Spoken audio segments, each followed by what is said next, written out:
Welcome back friends.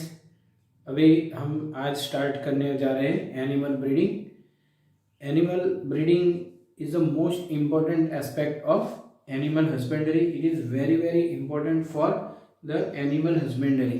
क्यों, ये भी हम समझेंगे क्यों वो इम्पॉर्टेंट है, और कौन कौन से ब्रीडिंग के टाइप्स है वो भी हम पढ़ने वाले हैं। कौन सी मेथड से ब्रीडिंग किया जाता है। तो हम जो आज का टॉपिक है वो बहुत ही इम्पोर्टेंट है बोर्ड्स के लिए। थियोरीज में बहुत बार ये क्वेश्चंस आ चुके हैं कि explain the types of breeding, या फिर कोई भी एक टाइप का ब्रीडिंग पूछा जाता है। तो it is very important topic in with respect to the boards, right. And some of the examples are important for the entrance examination, right. तो सबसे पहले हम समझते हैं animal breeding.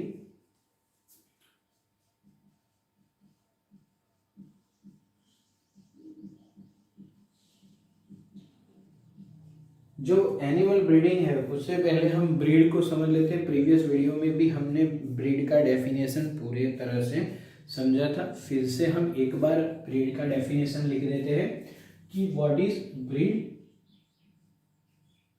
Breed is a group of animals. ये एक animals का group है जो रिलेट करते हैं अपने डिसेंट से। कहीं पर भी वो डिसेंट से रिलेट करते हैं और उनके जो कैरेक्टर्स हैं वो ज़्यादातर सिमिलर रहते हैं। उसको हम क्या बोलेंगे, ब्रीड। यानी कि it is a group of animals related by descent and are similar in most of their characters, that is called as breed, right. तो group of animals related by descent and similar in most of their characters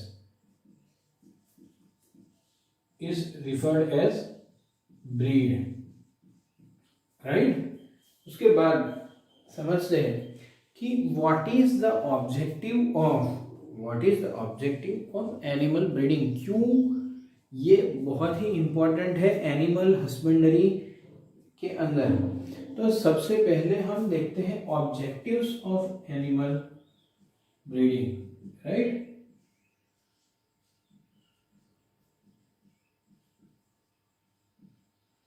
first objective सबसे important, कोई भी animal breeding होती है तो इसलिए होती है कि ऑफस्प्रिंग्स के अंदर ईल्ड को बढ़ाया जाए, यानी increase yield, to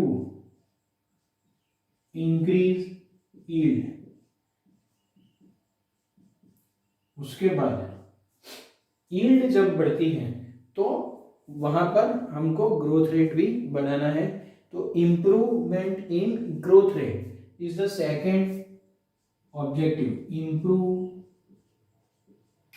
growth rate, right. उसके बाद ईल्ड तो बढ़ गई, पर जो उसकी प्रोडक्ट रहेगी, प्रोडक्ट यानी मिल्क, मीट, एग, सिल्क, वूल, ये सब एनिमल हस्बेंडरी के प्रोडक्ट्स हैं। तो उनमें भी क्वालिटी में भी इंप्रूवमेंट होना चाहिए। तो third is improvement in quality of meat, egg, wool, milk, silk, ये सब ब्रीडिंग के जो प्रोडक्ट्स हैं वो हमको मिलने वाले हैं। कोई भी एनिमल में से हमको ये सब प्रोडक्ट्स मिलेंगे, यानी मीट मिलेगा, मिल्क मिलेगा हमको कॉटन काउ से, वूल जो कि शीप और गोट में से मिलेगा। तो ये सब ऐसा ऑफरिंग्स बनेंगे जिससे कि इनका क्वालिटी सुपीरियर हो। इम्प्रूवमेंट यानी superior quality of milk, egg, wool, meat, ये सब सुपीरियर क्वालिटी का होना चाहिए। सबसे important is disease resistant capacity, increase disease resistance capacity, this is very important. अगर इसका डिजीज रेजिस्टेंट बढ़ेगा तो आगे जाके उसका हेल्थ अच्छा रहेगा, प्रोडक्टिविटी भी अच्छी रहेगी, क्वालिटी भी इंप्रूवमेंट होगी, right. Then increase productive life, production जो होगा तो प्रोडक्टिव लाइफ बढ़ेगी, तो ज़्यादा टाइम तक प्रोडक्ट हमको मिल सकती है, प्रोडक्ट की लाइफ भी अच्छी होनी चाहिए। लास्ट इज इंक्रीज और इम्प्रूव रिप्रोडक्टिव रेट, जिससे कि हमें ऑफस्प्रिंग्स भी अच्छी क्वालिटी के मिले। तो improve reproductive rate, basically there are main 6 objectives by which we can improve the total animal as well as animals product, right. तो इसीलिए हम एनिमल ब्रीडिंग करते हैं, क्योंकि यील्ड बढ़ेगी, ग्रोथ रेट बढ़ेगा, क्वालिटी प्रोडक्ट्स की अच्छी बनेगी, फिर आगे जाके उसका डिजीज रेजिस्टेंट कैपेसिटी। आप जब एनिमल ब्रीडिंग कराते हो तब इनमें से थोड़े से कैरेक्टर्स को और थोड़े से ऑब्जेक्टिव को लेके चलते हो, सभी एक साथ आ जाए वैसा भी सब में पॉसिबल नहीं होता है, right. So basically some of the objectives are kept in mind during the animal breeding. Majority yield और disease resistant capacity पर ज़्यादा फोकस किया जाता है। Now animal breeding जो है वो 2 टाइप के हैं। Animal breeding is of 2 types. एक है inbreeding and second one is outbreeding. So basically we are going to discuss both of this, inbreeding as well as outbreeding. यहाँ पर जो सबसे पहले outbreeding का जो फर्स्ट है वो है आउट क्रॉसिंग। आउट क्रॉसिंग इसके 3 सब टाइप्स हैं। आउटब्रीडिंग के 3 सब टाइप्स है, उसमें जो पहला है वो है out crossing, second one is cross breeding and third one is interspecific hybridization. So basically there are 3 sub types of outbreeding.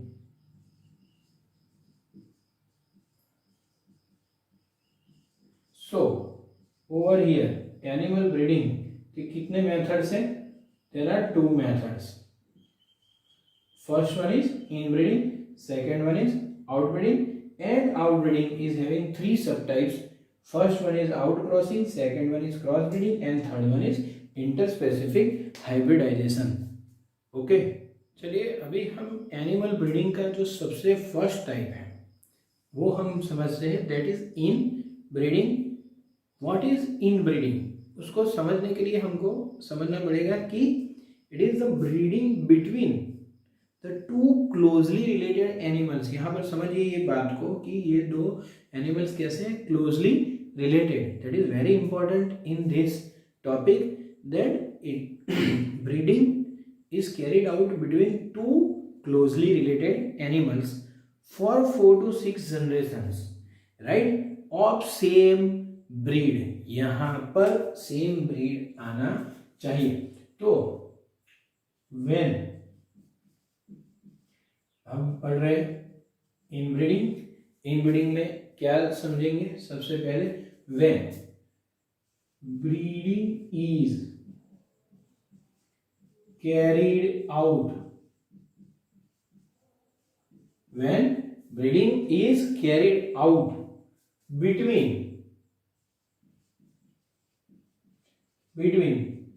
2 closely related animals, यहाँ पर आपको याद रखना है क्लोजली रिलेटेड एनिमल्स ऑफ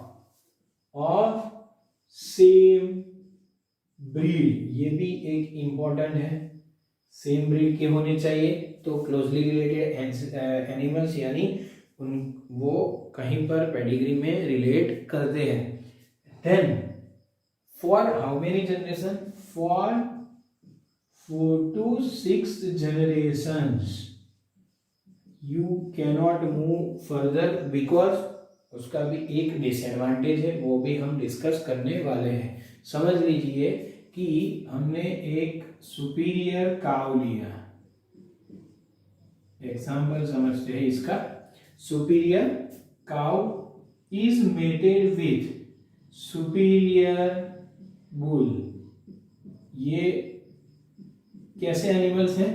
दोनों क्लोजली रिलेटेड एनिमल्स हैं और breed भी सेम है।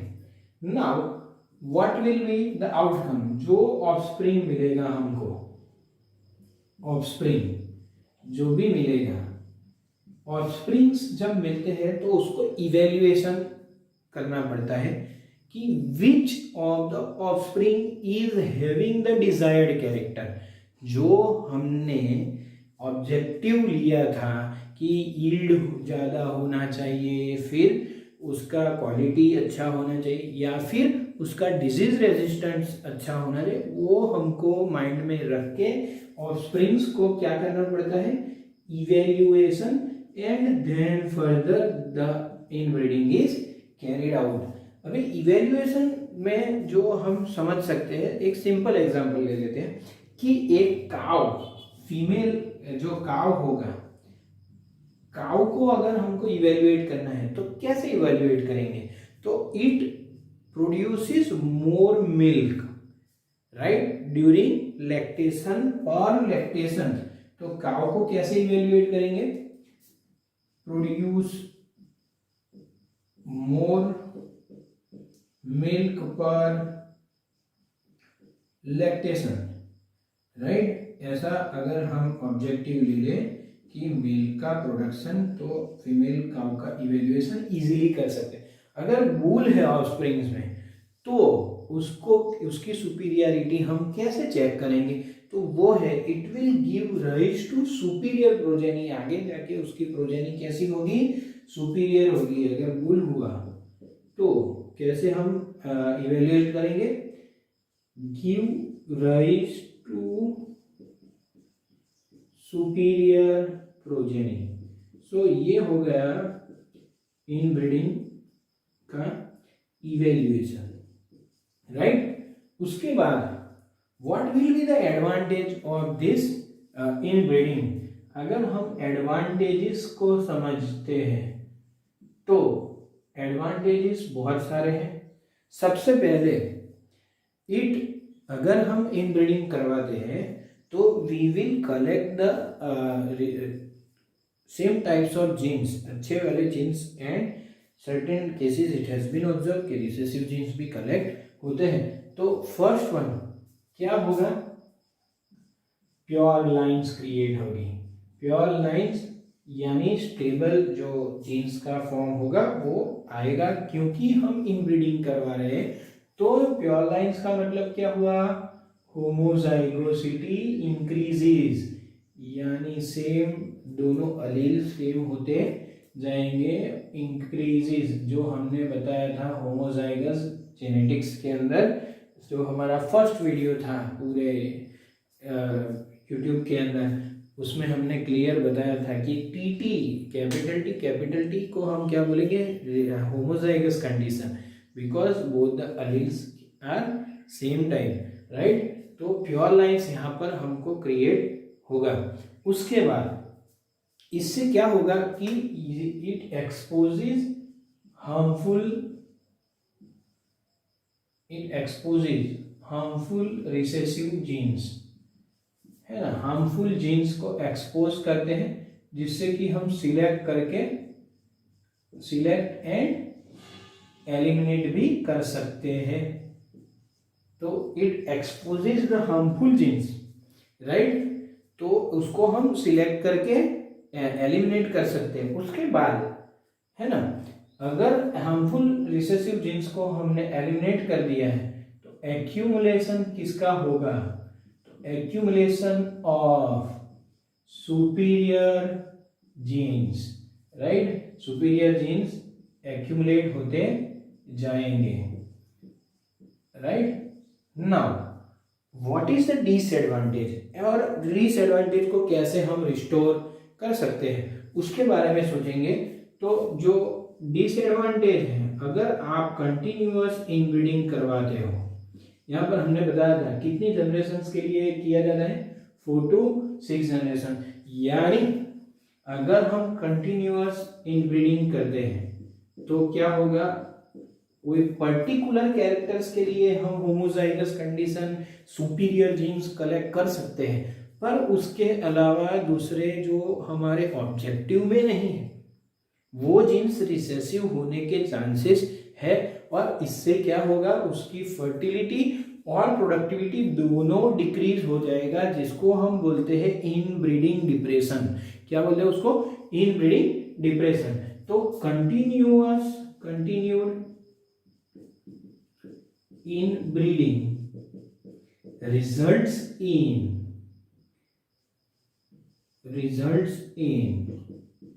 reduction of fertility and productivity, right, which is referred as inbreeding, called inbreeding depression. तो ये हो गया डिसएडवांटेज, सबसे इंपॉर्टेंट पार्ट है। अगर आप कंटिन्यूअस इनब्रीडिंग करवाते हो, पर्टिकुलर जीन के लिए आपने सुपीरियर, पर्टिकुलर कैरेक्टर के लिए आपने सुपीरियर जीन्स को एक्यूमुलेट किया, क्योंकि हम इवेल्युएशन किस पर कर रहे थे, वही कैरेक्टर को लेके इवेल्युएशन करते थे, पर उसके साथ साथ जो दूसरे जीन्स है उसमें रिसेसिव आने के चांसेस है, तो वो जब आते हैं तो फर्टिलिटी में रिडक्शन होता है and productivity is also reduced, and that is called as inbreeding depression. The last one is how to restore it.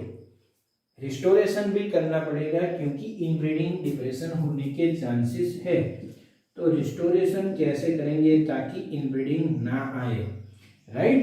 तो इनब्रीडिंग जब इनब्रीडिंग डिप्रेशन के चांसेस होते हैं, तब we should met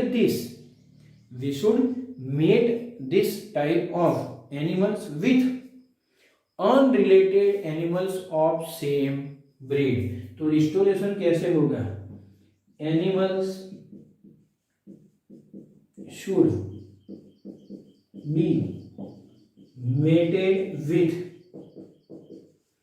unrelated animals of same breed, तो आप ये restore कर सकते हैं। So this is all about inbreeding. We will discuss about the outbreeding. Outbreeding की डेफिनेशन जब हम लिखेंगे तो उसमें से ही उसके तीनों टाइप की डेफिनेशन भी हम याद कर लेंगे, ताकि हमको फिर बारी बारी से उसको अलग अलग से पढ़ना ना पड़े, right. So it includes all the 3 types of definition with in this outbreeding. तो जो आउटब्रीडिंग है उसकी डेफिनेशन को समझते हैं। When breeding is carried out between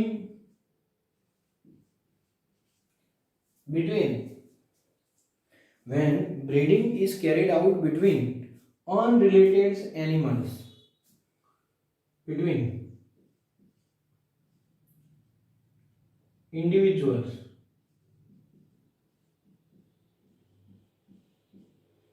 of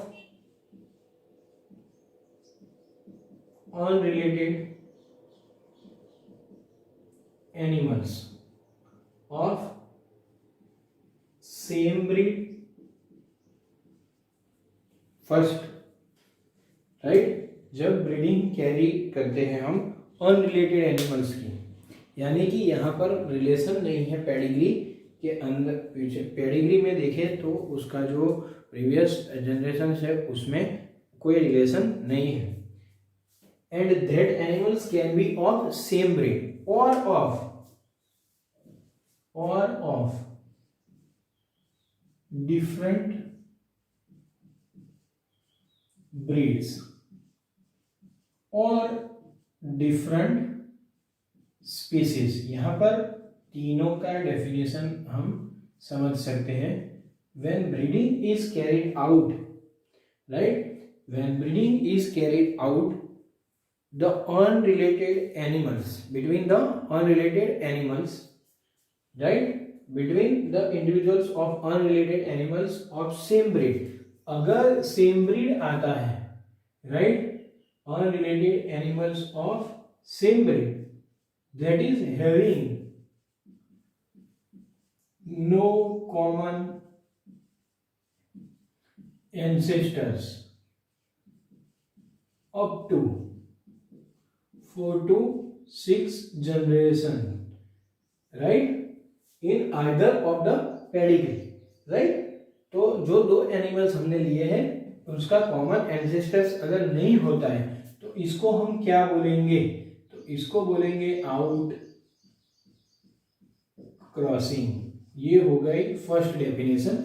when breeding is carried out between the individuals of unrelated animals of same breed having no common ancestors up to 4 to 6 generation, तो ये हो गया out crossing. when breeding is carried out between individuals of unrelated animals of different breeds, यहाँ पर same breed की जगह अगर हम डिफरेंट ब्रीड्स लगा दें तो ये डेफिनेशन बन जाएगी क्रॉस ब्रीडिंग की। समझिए इसको अच्छे से।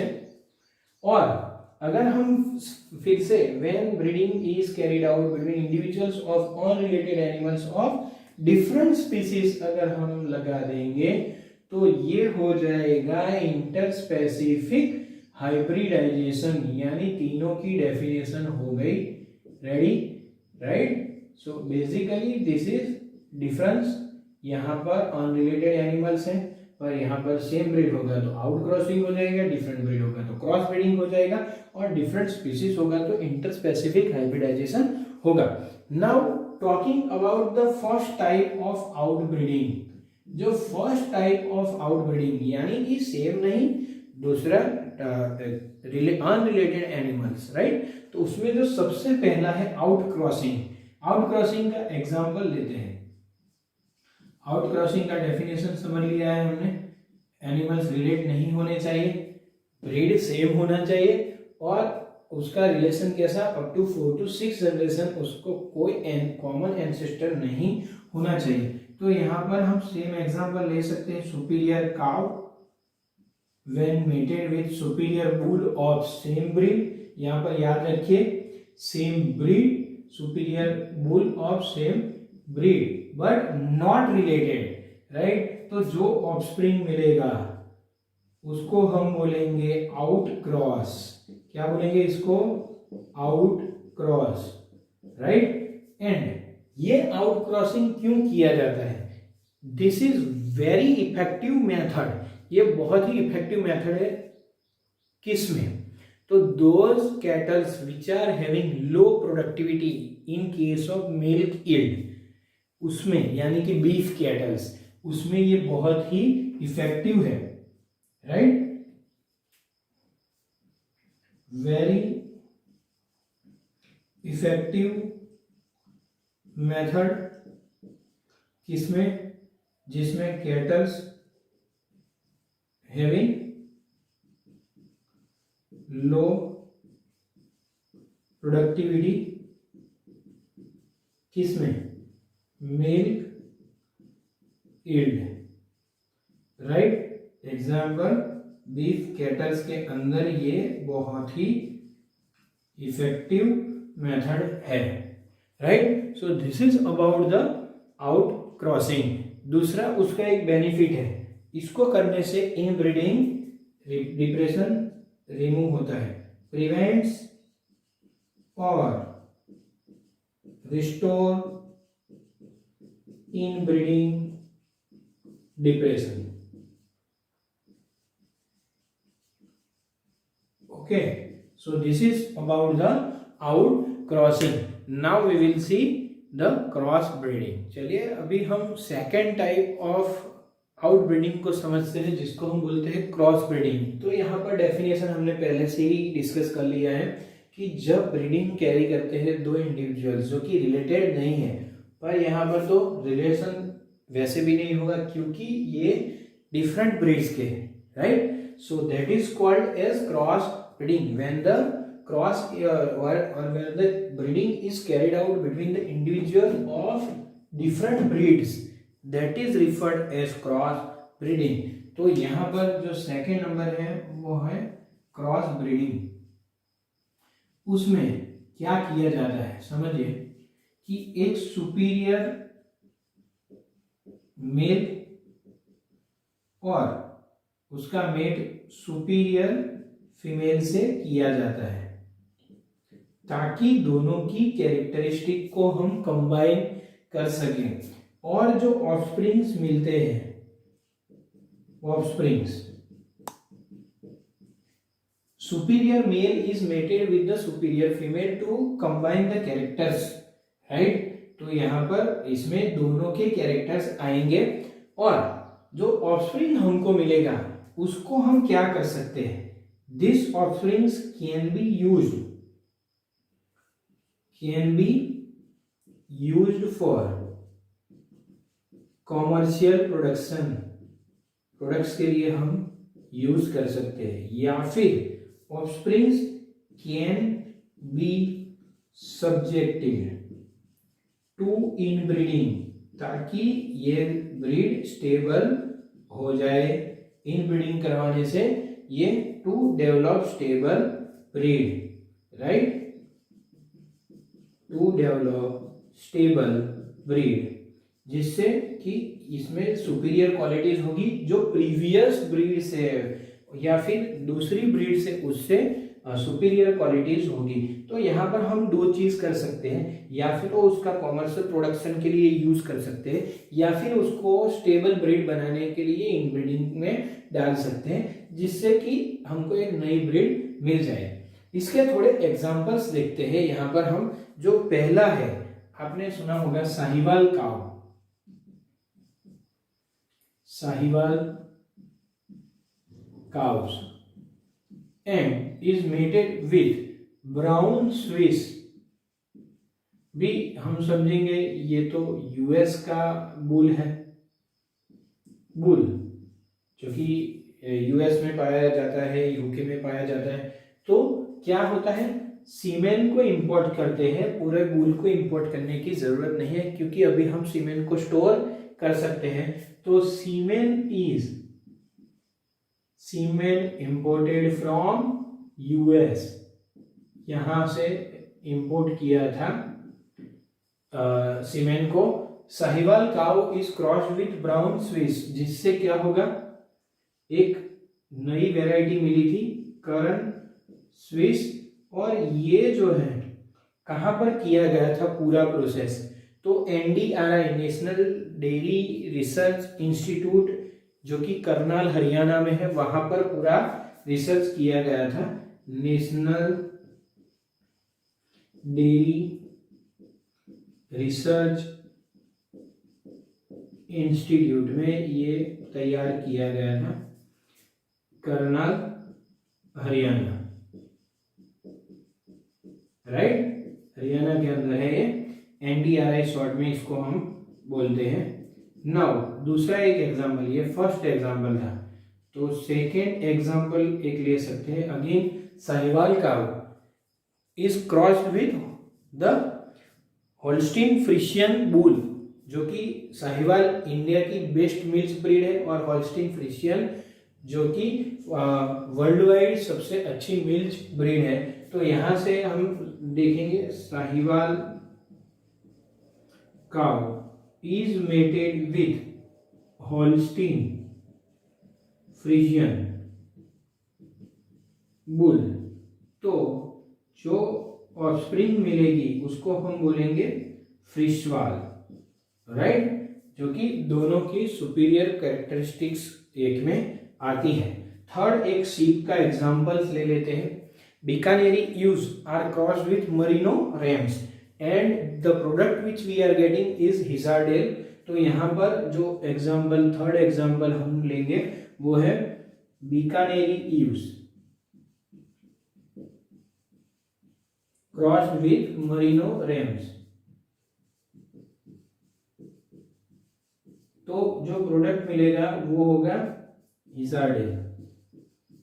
सो basically this is about the cross breeding. ये एग्जांपल्स आपको अच्छे से याद करने हैं, right. The third type of outbreeding is interspecific hybridization, जिसको हम समझते हैं जब ब्रीडिंग कैरी करते हैं हम इंडिविजुअल की, पर वो दोनों इंडिविजुअल कैसे होने चाहिए, ऑफ डिफरेंट स्पीसीज। तो क्या बोलेंगे इसको, इंटरस्पेसिफिक हाइब्रिडाइजेशन।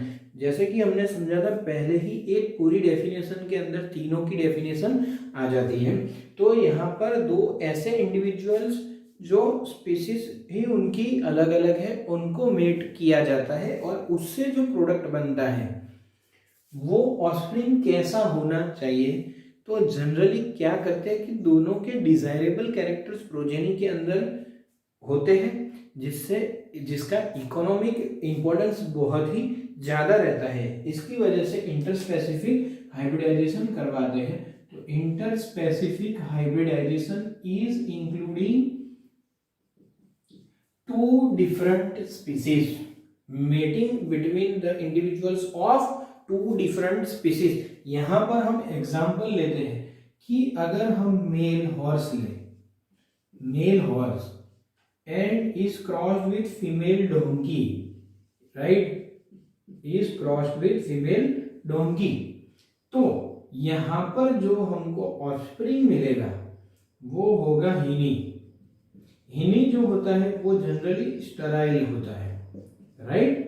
तो ये हो गया एक एनिमल जो कि पूरी तरह अलग है दूसरे एनिमल से। उनका जब मेटिंग किया जाता है तो जो प्रोडक्ट हमको मिला है वो है हिनी। Same way this is the first example. Second example is of female horse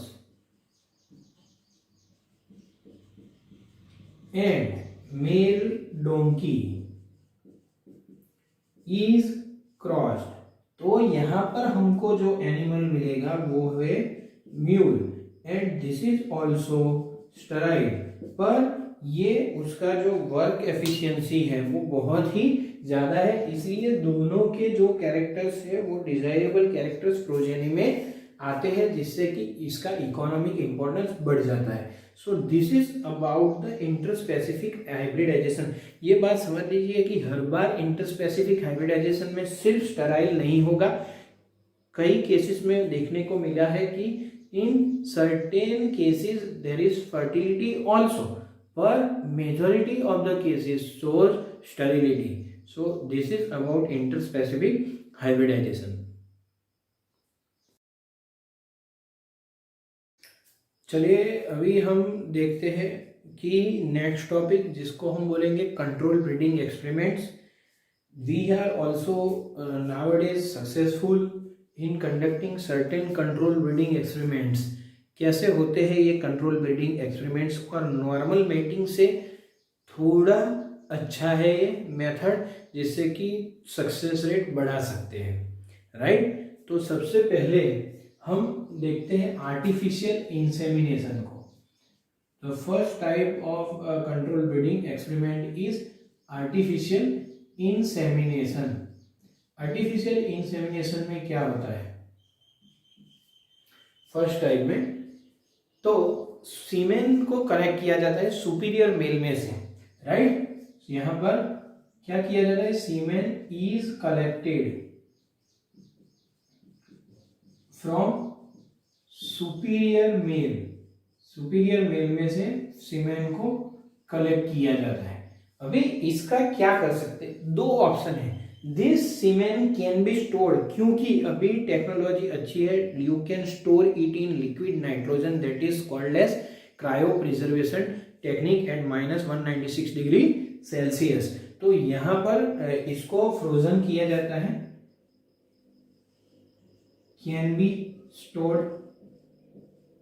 in frozen, यानी कि लिक्विड नाइट्रोजन के अंदर इसको स्टोर किया जाता है।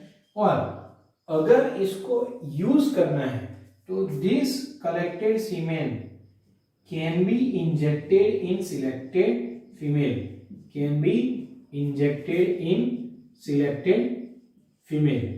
यहां पर सीधा इंजेक्ट किया जाता है, पर इससे क्या होगा, you can overcome this helps to overcome the problems during normal mating. Normal mating के टाइम पर जो प्रॉब्लम आते हैं उसको हम ओवरकम कर सकते हैं। Helps to overcome problems during normal mating. और दूसरी एक बात है कि प्रॉब्लम्स को ओवरकम कर सकते हैं और जो डिजायर्ड जो स्पर्म सीमेन के अंदर होगा वो एकदम सुपीरियर क्वालिटी का मेल होगा। दूसरी बात कि फिर भी ये पूरे प्रोसेस में फिर भी सक्सेस रेट बहुत ही कम है, सक्सेस रेट इज फेयरली लो। तो इसकी वजह से दूसरी भी एक टेक्निक को डेवलप किया गया। So this is about the artificial insemination. Part of animal breeding is and also a second type of control breeding experiment is MOET. Second जो है मल्टीपल ओव्यूलेशन एम्ब्रियो ट्रांसफर। समझिए स्टेप वाइज ही पूरा नाम दिया गया है इसको, तो जब हम इसको समझेंगे तो यहाँ से ही डिस्कस करने वाले हैं। मोएट इसको बोलते हैं। ये टेक्निक जनरली किसके लिए की जाती है, ये मोएट टेक्नोलॉजी हर्ड इम्प्रूवमेंट, यानी कि पूरा जो ग्रोथ होता है एनिमल्स का वो उसको इम्प्रूव करने के लिए ये टेक्नोलॉजी सबसे अच्छी टेक्नोलॉजी है। यानी multiple ovulation embryo transfer technology is use for herd improvement. तो use for herd improvement programme, समझिए इसके लिए हम यूज करते हैं। Now if we think about कि what is the MOET technology, तो समझ लीजिए कि एक सुपीरियर काव है, एक सुपीरियर काव है जो जिसके अंदर क्वालिटी बहुत ही अच्छी है, राइट। तो उसको क्या किया जाता है, that superior cow is administered certain hormones, उसको हॉर्मोन्स दिए जाते हैं, एडमिनिस्टर्ड हॉर्मोन्स। कैसे, FSH एक्टिविटी लाइक, जो फॉलिकल स्टिम्युलेटिंग हार्मोन है जिससे फॉलिकल स्टिम्युलेट होता है, वैसे hormones like activity are administered in the superior cow. जैसे एडमिनिस्टर किया जाता है तो काव के अंदर क्या होगा, जनरली हर एक साइकिल जो अंदर होती है उसमें एक ही एग रिलीज होता है, पर जब ऐसे हॉर्मोन्स को एडमिनिस्टर किया जाता है दैट इंड्यूसेस सुपर ओव्यूलेशन, इससे क्या होगा, इंड्यूसेस सुपर ओव्यूलेशन, यानी कि नॉर्मल जो रेट होता है एक एग पर साइकिल, इससे बढ़कर क्या कैसा हो जाएगा, super ovulation, induces super ovulation, that is 6 to 8 eggs per cycle, right, induces super ovulation, right, normal one egg per cycle, but in this case कितने हो जाएंगे, 6 to 8 eggs, right।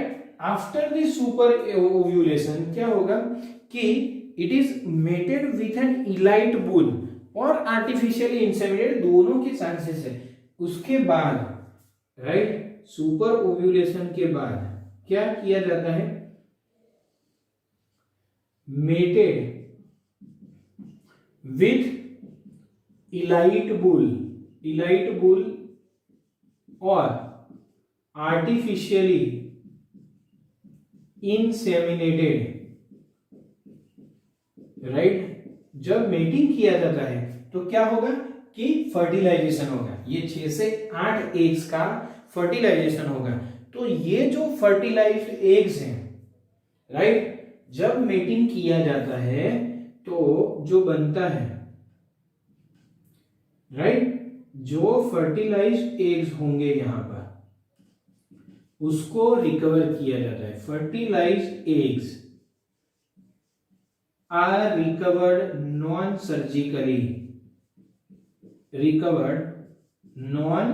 सर्जिकली, यानी कि उसको कोई हार्म ना हो, ऐसा ही उसको रिकवर किया कर लिया जाता है। समझिए, पहले ओव्यूलेशन हुआ, कैसे, एडमिनिस्टरिंग द हॉर्मोन्स, उसके बाद क्या किया कि फर्टिलाइजेशन करवाया, either with mated with elite bull या फिर आर्टिफिशियली इंसेमिनेशन करवाओ। उसके बाद जो एग्स होते हैं उसको रिकवर किया जाता है and then they are transferred to surrogate mothers, यानी कि ये एग्स को ट्रांसफर किया जाता है दूसरी काऊ के अंदर, जो कि पूरा एनवायरनमेंट दे सके इस एग्स को डेवलप करने में, एम्ब्रियो और वहां से पूरा डेवलपमेंट कर सके। ये जो फर्टिलाइज्ड एग्स होते हैं, राइट, उसका जो सेल का stage, fertilised eggs of 8 to 32 cell stages, right, ये बहुत ही इंपॉर्टेंट है, याद रखना है आपको कि 8 to 32 सेल स्टेजेस का जो एग्स होते हैं वो ही रिकवर किए जाते हैं। उसके बाद ट्रांसफर टू सरोगेट मदर, याद रखिएगा ये सेल 8 to 32 एग्जाम्स में पूछे जाते हैं। उससे क्या होगा कि अभी ये पूरा प्रोसेस कंप्लीट होगा। उसके बाद फिर से सुपीरियर काउ इज अगेन, और जेनेटिक मदर जो थी, कौन सी, superior cow, genetic mother is again ready for next round, right, पूरे नेक्स्ट राउंड के लिए ये रेडी हो गए हैं। अभी एडवांटेज देखते हैं। एडवांटेज में जो high yielding milking cows, high yielding milk cows and high quality lean meat with less lipid content are successfully